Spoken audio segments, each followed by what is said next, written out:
All right, audience participation is welcome. As Jerry Newman said, my name is Steve Nissen. I'm president and CEO of the Hollywood Chamber of Commerce. Let's give an extra special hand to Jerry Newman because, as he said, he is the new chair of our board of the Hollywood Chamber. This is his very first Walk of Fame that he presides over. Jerry Newman. That doesn't mean you're getting a star. Just get recognition.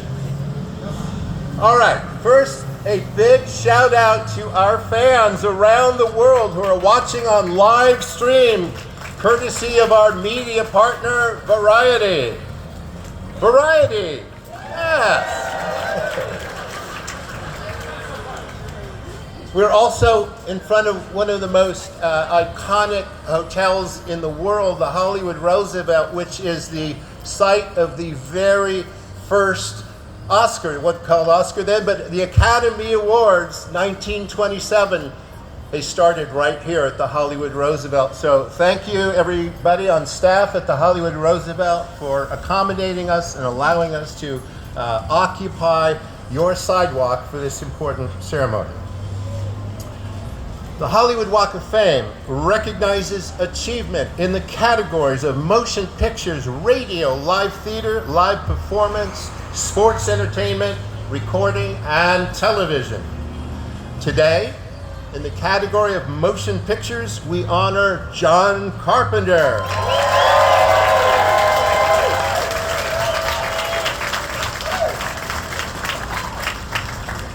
John will receive star number 2,806 on the Hollywood Walk of Fame. Now, before we invite our speakers to the stage, let me tell you a little bit about our honoree.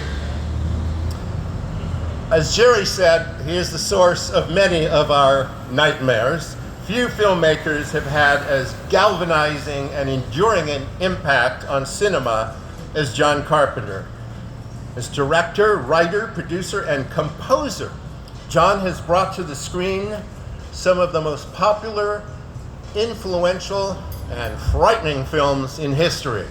Starting out with his 1978 breakthrough, I haven't even said the name yet. But you can all shout it out when I say a low-budget horror film called Halloween, which shook both moviegoers and the film industry with a frightening force that continues nearly 50 years later.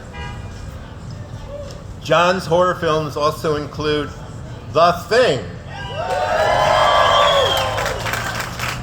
The Fog, Christine, and In the Mouth of Madness. These have made him into the modern master of the genre, though his flair for action, suspense, mystery, and comedy have been on considerable display in a remarkable range of now classic films, which include the Oscar-nominated Starman,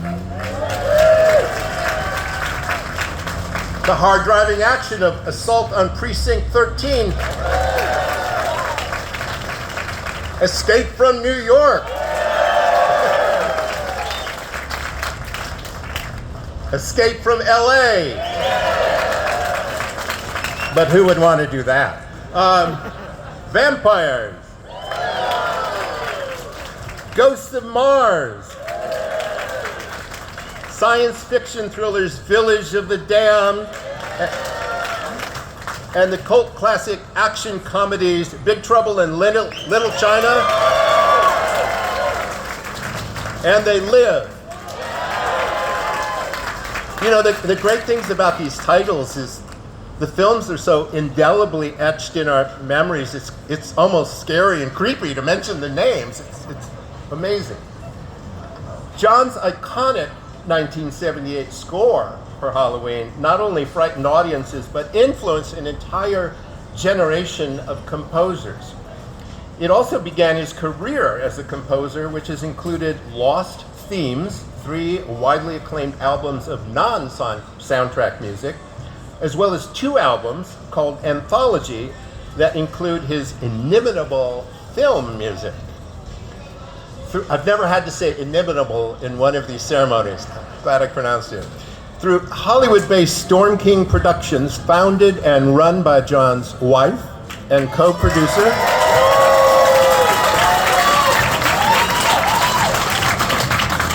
Sandy King.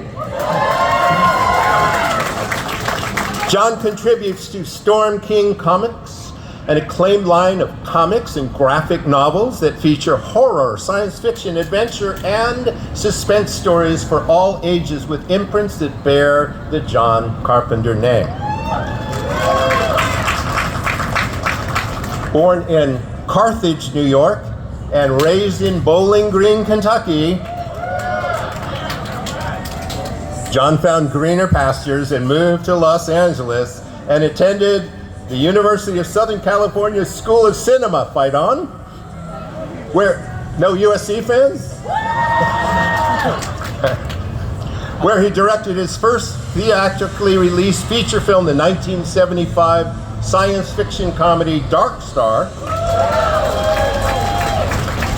In 2007, Western Kentucky University bestowed an honorary doctorate on Mr. Carpenter, but this is his home. John has been a resident of Hollywood for more than 50 years. John, who received the Lifetime Achievement Award from the LA Film Critics Association earlier this year, supports a wide range of charities and is really an engaged citizen with respect to nonprofit organizations. They include the Best Friends Animal Society, ASPCA, St. Jude's, the Southern Poverty Law Center, and the Academy of Motion Picture Arts and Sciences. So he brings it on stage, on film, and he brings it in real life. Now, before we bring you on stage, John, we have three friends who would like to say a few words about you. Now, we're switching up the order a little bit, so give me a moment. Our first speaker is a master of special effects and filmmaking, driven by an unwavering passion for the art of horror and practical effects. Yes, you. Over the past 3 decades, he has built an impressive career as a director, producer, and makeup effects creator, working with some of the most influential filmmakers in the industry, best known for his work as executive producer, director, and special makeup effect. More nightmares. He has helped shape one of television's most successful and visually groundbreaking series. His collaborations with John Carpenter include Village of the Damned and Ghosts of Mars, reinforcing his reputation for crafting gruesome yet innovative effects. Please welcome to the stage, Greg Nicotero.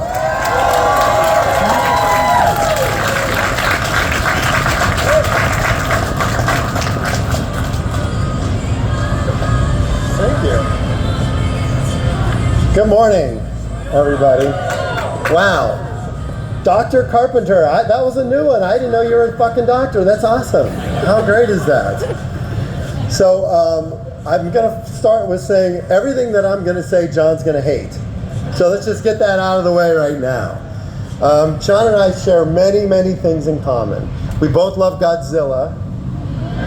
Right? There's a Godzilla around here someplace. We love playing music. And we love scaring the hell out of people. So it shouldn't be a surprise that we've been friends for around 30 years. So knowing John the way I do, after we've been in the trenches together on about a dozen films, one thing I can tell you is John would rather hear about you than talk about himself. He prefers not to be put on a pedestal or showered with praise, yet it's about time. He deserves a little bit of that. So whatever I say, I just read the same one again. With his films, John jokes that he wants infinite mortality, but the truth is, he doesn't realize he already has it. That's John Carpenter. Look, he has his own signature music sting. In every movie, it's pew! That's John Carpenter. And then you have the signature John Carpenter camera wipe accompanied with pew! And you know it's John Carpenter. I'm honored to be here and celebrate a man who just loves making movies, writing, directing, composing, acting. Yes, I think in The Fog, his line was to Hal Holbrook, "Hey, can I get paid, Father?" I mean, which I didn't even have to look that shit up. I remember. That's what a nerd I am. He's fought for his art. He's bled for it and continues to follow his dream to this day. And he deserves this day and this praise. He's altered the way that we watch movies, and today's about recognizing his magnificent and unprecedented contribution to the film industry. And yes, it took me 3 days to write this. If I started naming the filmmakers that have been influenced by him, we would be here for a month because it's pretty much everybody in Hollywood. I could probably tell you the people that weren't influenced by John, but that would be kind of boring. And I couldn't find anybody. So, so it's with great pride that I'm here in great company with Kurt and Keith and Adrian and Clea and all these amazing people, all that I've worked with, Dean Cundy and Larry Franco, Mick Garris, paying tribute to my friend and my mentor. So I'm grateful to be here, and I think the one thing I want to hope is by the time this ends, we're finally going to find out if Keith David or Kurt Russell was the thing. So that's how we're going to end it. Congratulations, John. I love you to death. Thank you very much.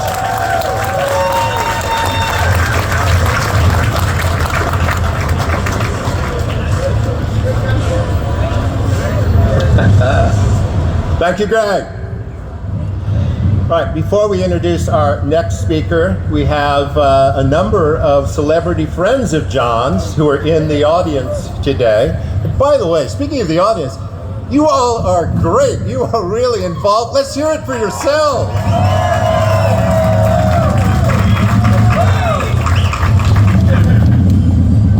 Even the traffic cop was cheering.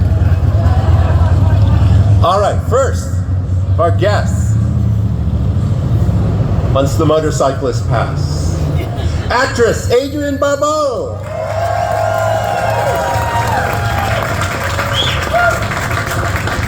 Actress Julie Carmen.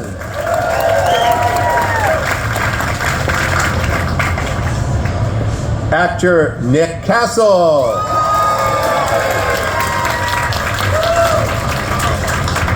Filmmaker Dean Cundy. Actress Clea Duvall.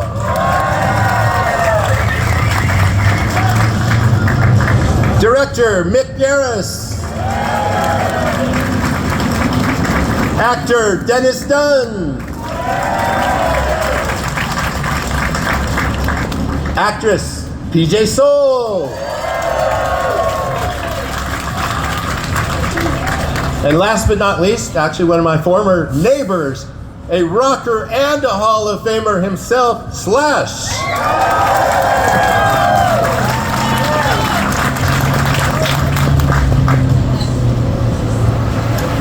Our next speaker is a classically trained actor known for his commanding presence and rich, resonant voice.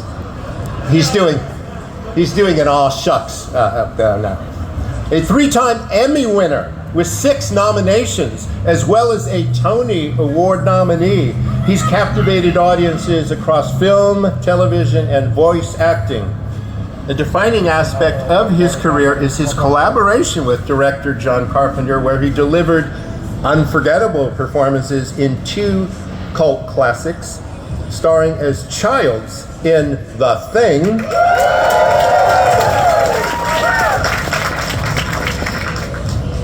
bringing intensity to one of the most iconic sci-fi horror films of all time, and he then cemented his status as a genre favorite with his role in They Live.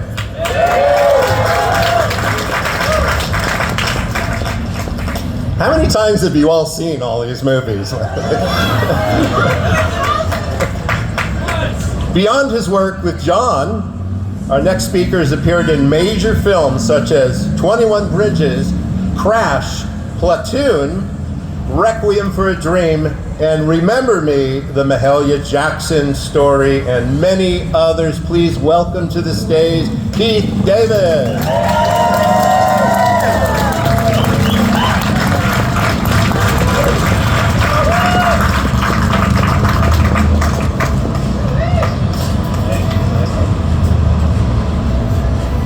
First, let me clear this up. It wasn't me. Okay?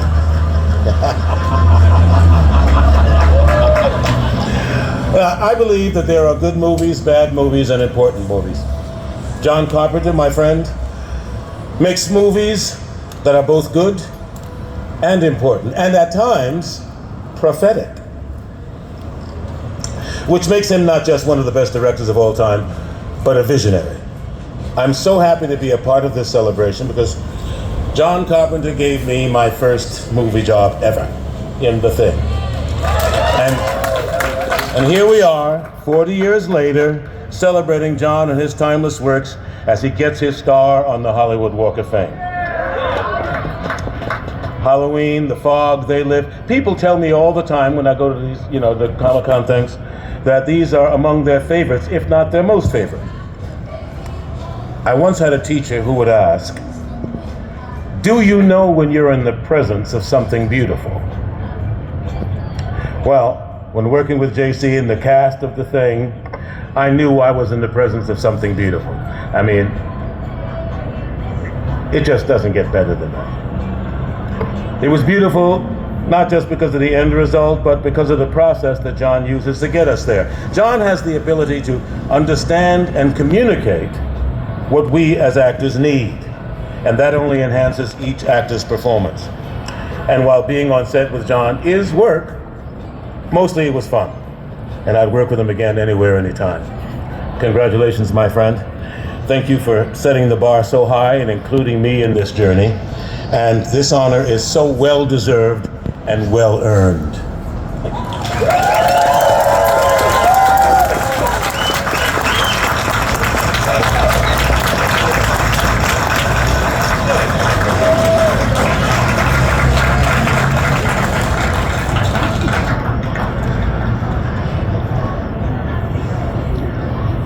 By the way, Keith, do you give voice lessons? Because we got to talk. All right, last but not least, our next speaker is a prominent actor whose career spans over 6 decades. And he's only 25 years old, so marked by a blend of action, adventure, comedy, and drama. His career started as a child with the Disney film The Computer Wore Tennis Shoes. Sorry.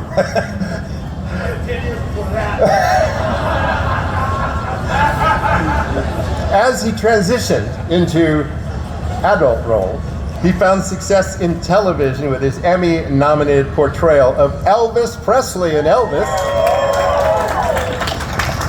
directed by our honoree, John Carpenter.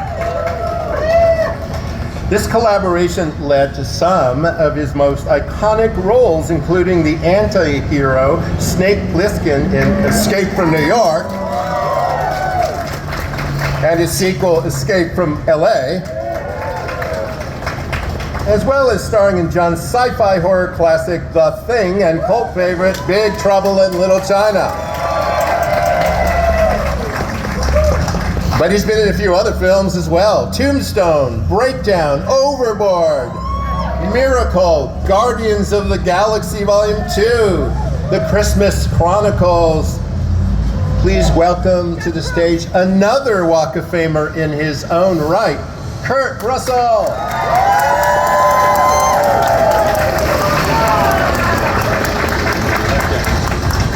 This is kind of terrifying because the one thing I don't like to do is let John Carpenter down, so I should have figured a way to not follow Keith. Didn't do that. Okay, before I say a few words, just a quick little story because it'll come back to play. Maybe give you an idea of the relationship between myself and John. We'd already done a couple of movies together. We'd done Elvis and we'd done Escape from New York and I don't know. And then we went and the next thing, John was doing The Thing.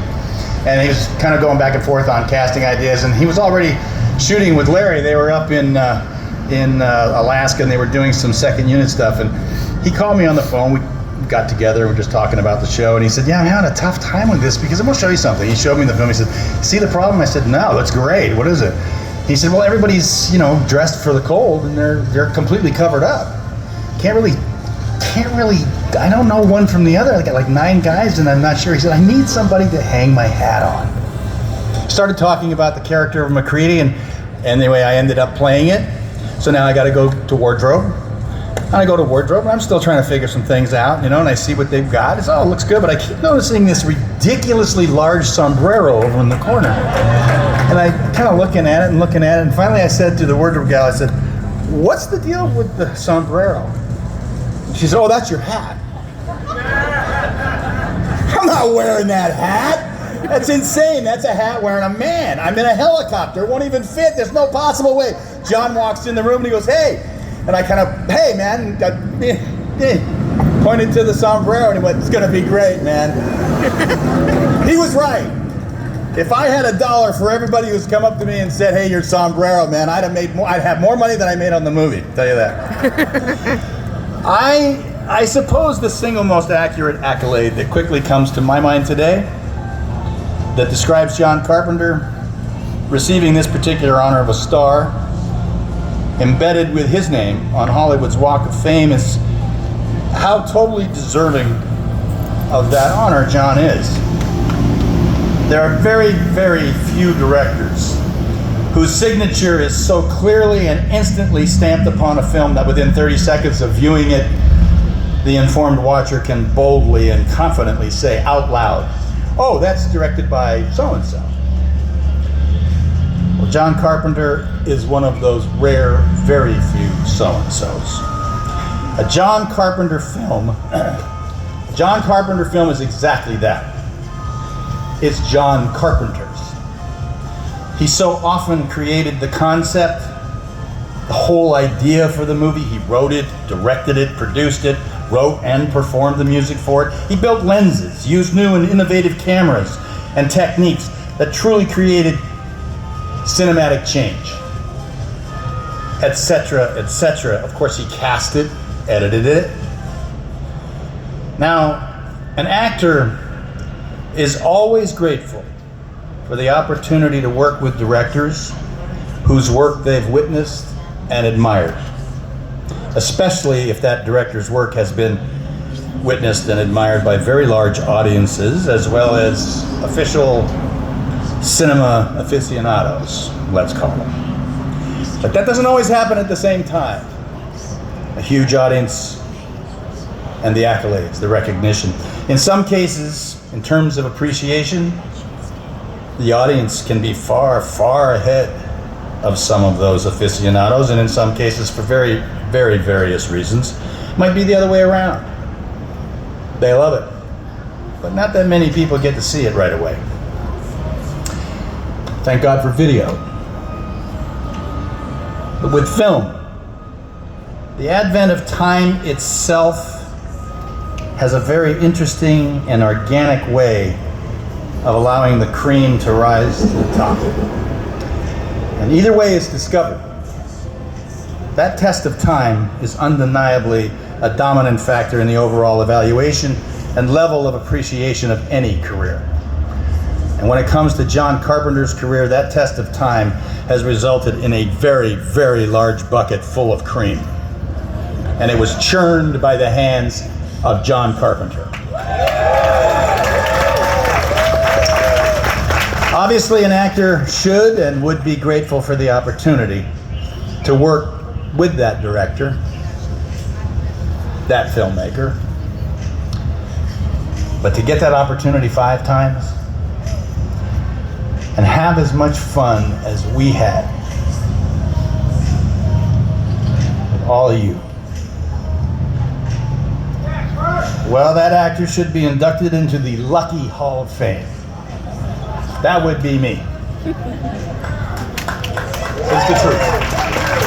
So, John, on a very personal note, I'd just like to say thank you for the many opportunities you provided for me that nobody else would have. and the opportunities to act and just be a part of a John Carpenter film. Thanks, buddy.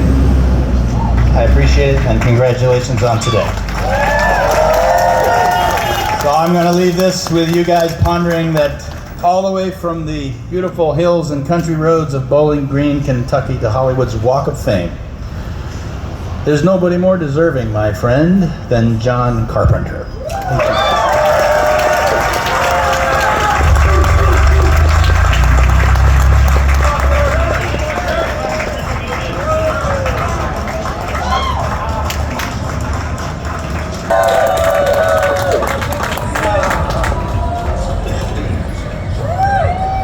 Come on down, sir. Well, I'm going to be up here somewhere. Take it with you. Go over there. Get out of my way. Wait. Thank you, Kurt, Keith, Greg, and I forgot. I'm dealing with a director. He's telling me what to do, but that's not in the script. Go. Well, we have a few more things. We have a special presentation for you, and then we'll get to the moment we've all been waiting for. So, 2,805 stars have preceded you. Stars of creativity and genius and innovation. But there's only one John Carpenter. And you will get star number 2,806 in just a moment to add to this amazing pantheon. So this really is a street of dreams, but it's also a real place in the city of Los Angeles. And while the Chamber of Commerce administers this on behalf of the city, we're proud to have the city present you with a resolution courtesy of our council member, Hugo Soto Martinez. So, Council Member Soto Martinez, come on up. This is photo op. Yes, sir. Thank you so much, and good morning, everyone. I just want to thank Steve and Jerry from the Hollywood Chamber, our very wonderful special guests here today, and of course, the legend himself, John Carpenter. And so give him a round of applause. You know, as a council member of this district, I think it's really important to recognize folks, but since we want to move along, I just want to give John, on behalf of the city of Los Angeles, a recognition for all his amazing work that he's done. And so on behalf of the city of Los Angeles, congratulations on becoming a legend on a Hollywood star.